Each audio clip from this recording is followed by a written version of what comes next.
ते शेतकऱ्यानं शेतात पिकवलं म्हणून आलं, आपल्या आई वडिलांनी ते स्वतःच्या कष्टानं कमावलं म्हणून आपल्या ताटात अन्न आलं, आणि हे अन्न पिकवत असताना देवाची कृपा होती म्हणून आलं.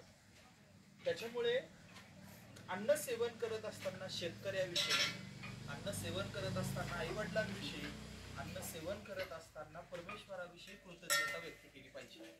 आपण कोणत्या देवाला मानतो, कुठल्या नाही मानत, हा मुद्दा ज्याचा त्याचा आहे.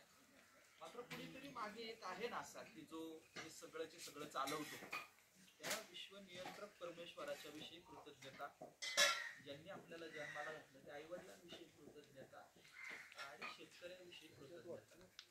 आपल्याला सांगितलं पाहिजे की हे स्वयंपाक होत असताना आज किंवा मागचे 8-10 दिवस तुम्ही जोवर इथं आहे तोवर तुमच्या तिकडे सेशन चाललेले असतात आणि 20-25 कार्यकर्ते आपले परिवर्तनचे सभासद हे कष्ट करत असतात खूप सगळं, आणि त्यांच्याविषयी पण माझ्या अंतःकरणामध्ये कृतज्ञता आहे.